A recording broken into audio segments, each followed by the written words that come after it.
our second lecture on Romeo and Juliet and the setting up of the foundation of our course in comparative literature and film, and desire in literature and film in particular, is to look at the ways in which the conflict of the outside world is amplified by the way that the main characters, as all our lovers will throughout the term, almost are oppositional to one another.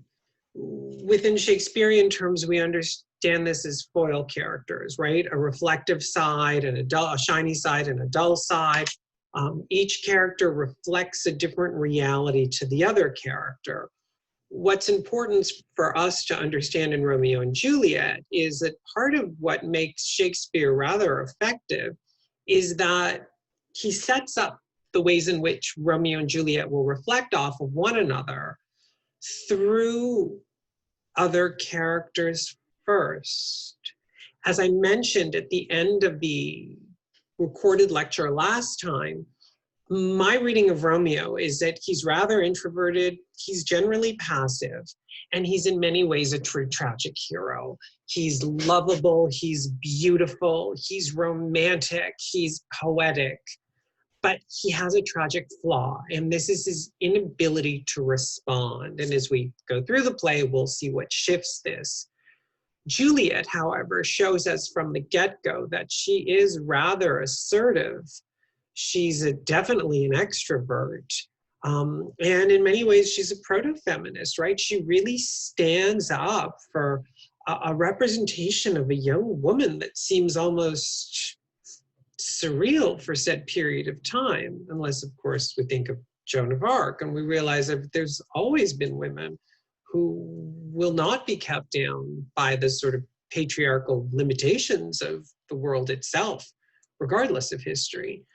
I feel Juliet functions as the driving force behind the relationship, behind all the different turning points we're going to see in the play, because Romeo's instinctual response is to just freeze, to almost stick his head in the sand, to write in his journal, to not respond. And we know this as the play opens because Romeo is rather distraught about some girl we've never met before named Rosaline, who obviously must have broken his heart in some way. And it's from Romeo that we're brought into his circle of friends, and it's really his circle of friends who show us that he does lack an ability to respond, something he'll really need to find, and he does soon enough. Romeo is principally foiled. I mean, some people argue it's Benvolio. I'm like, yeah, maybe a little bit. Mercutio. Mercutio and Romeo foil each other like there's no tomorrow. Especially in the 96 version of this play, which I drew your attention to, Mercutio is really amplified, and his ability to dance around, to sing, to dance, to move, really foils Romeo's inability to respond. And Act 1, Scene 4 remains our most important scene for the first act of the play. I use the Oxford World Classics edition. You probably, in the spirit of the contemporary student, have found a very, very legal PDF file, and that's fine. So I'm in Act 1, Scene 4, line 9. And it's here we have a short conversation between Romeo and Mercutio that really shows us the way that Romeo understands himself and what Romeo really wants Mercutio to do is what Mercutio doesn't want to do. Mercutio won't let Romeo alone. And instead, Mercutio wants to motivate Romeo. So I'll do some reading for you. Romeo says, so I guess I'll have to say the character's name so you know, right? Let's see if I can get different voices for them. Give me a torch. I'm not for this ambling. Being but heavy, I will bear the light. Nay, gentle Romeo, We must have you dance. Not I, believe me. You have dancing shoes with nimble soles. I have a soul of lead, so stakes me to the ground I cannot move. You are a lover. Borrow Cupid's wings and soar with them above a common bound. Oh, I am too sore and pierced with his shaft to soar with the light feathers and so bound. I cannot bound a pitch above dull woe. Under love's heavy burden do I sink. And to sink, it should you burden love. Too great oppression for a tender thing. Oh, is love a tender thing? It is too rough, too rude, too boisterous, and it pricks like a thorn. If love be rough with you, be rough with love. Prick love for pricking, and you beat love down.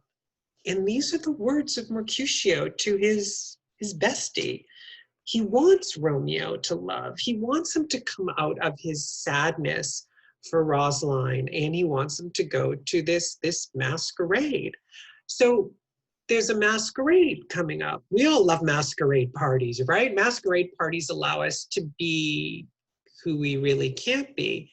And thus, we end up with the kinds of oppositions I'd like to draw attention to, not just our characters as foil, but action, inaction. We're going to see that throughout the play. Motivation, motive, and motivated. So there's almost like a desire for motivation that doesn't happen. And then there's a character who's already motivated. How do these oppositions really play off of one another? And we'll certainly see this in all of the texts we look at. We'll realize that the lovers, both of them at the same time, need to be active. They can't freeze up, and they need to be motivated. So they just don't need motivation to love, which Romeo has in his journal. They need motivation in this case, in this early stage of the play, to find love. So Romeo listens to Mercutio. He finds himself at the masquerade. In the midst of his sadness, his consistent woe, as he explains to us, he finds the light he makes reference to in what I just read. And so his love for Juliet is in many ways challenged by her. He's kind of like taken back. And it really depends on the film version, but I think all of them really have Romeo almost stalking Juliet, almost like watching her from afar and then at close, and just completely mesmerized by who she might be. What's curious, and we're going to see this in the lines that I'm going to read to you, is that Romeo makes the assumption that he needs to take the lead, possibly being motivated by Mercutio, but he really needs to be motivated by Juliet. And we'll realize her avant-garde characterization when she responds to him. In my edition, it's page 196, 197, but I'm presuming none of our editions will necessarily match. And I've got line 205. So Tybalt exits from the play, and it's interesting, Shakespeare doesn't give the direction for this. You'll notice in the versions of the play that you could watch, and I'm presuming you're probably gonna watch the 1996 version, Romeo like almost grabs Juliet and takes her by a column so he could talk to her. And he says, "If I profane with my unworthiest hand this holy shrine, the gentle sin is this, my lips, two blushing pilgrims ready stand to smooth the rough touch with a gentle kiss." And Juliet creates some space, right? He's kind of getting into her personal space. She's definitely into him, or we presume she is, but her reply shows us that she is just as clever with her words, playing on the costume imagery that Romeo plays on. "Good pilgrim, you do wrong your hands too much, which mannerly devotion shows this. For saints have hands that pilgrims' hands do touch, and palm to palm is holy palmer's kiss." In other words, kiss your hands in prayer. Don't kind of get fresh with me. And Romeo continues, "Have not saint lips and holy palmers too? I pilgrim, lips that they must use in prayer. Oh then, dear saint, Let lips do what hands do, they pray, grant thou. Lest faith turn to despair. Saints do not move, though grant for prayer's sake. Then move not, while my prayer's effect I take. And the stage direction says he kisses her. Thus, from my lips, by thine, my sin is purged. Then have my lips the sin that they have took. Sin from my lips, a trespass sweetly urged. Give me my sin again. And he kisses her again. And both the characters play with this notion that if we've got a saint and a pilgrim, they're on some kind of holy pilgrimage to liberate themselves from their sin. But their sin in this case is their kiss for one another, which of course foreshadows what they will find out towards the end of the scene. So very shortly thereafter, we realize that both of these young characters reveal to us not a love story, but desire. They want so much more than just love. Romeo and Juliet want to be heard by one another. They want to exchange words. They want to exchange poetry and imagery. And they're interrupted by the world, right? Juliet's called by her nurse. Romeo will have to go back to Mercutio. And she asks her nurse, who is this guy? Who is he? Oh my God. And her nurse basically tells her the truth.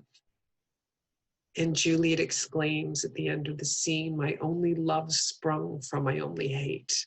And we realize the conflict is far greater than the play itself. And we're hooked. By the end of the first act, we are hooked. We love the way these characters interact. We love the way they counter one another. We love the way that they connect deeply. They're supposed to hate each other, says Juliet, but of course they don't. There are young lovers. Their connection can heal the hate in their outside world. You'll notice I said that. And I'll ask you to think about, can the play itself foster their desire? The discourse of desire set up right away is bathed in confusion, violence that precedes the opening section of the play and then happens early in the play, and then will happen shortly thereafter, repeatedly, and of course, eventual tragedy. I believe these problems, these obstacles, make the love in question what it is, this rather incredible love. So we end up with these two very young lovers, 14 and shy of 14, and their love is momentous. We know it's tragic, but it's almost as if when we screen and read the play, we push aside the tragedy of what we know happens at the end, and we're there for the journey. We're there to see how these characters connect and to watch the beautiful representations of love articulated through the discourse of the play itself, through the ideas, through the imagery, and through the poetry set up by these characters. Thank you.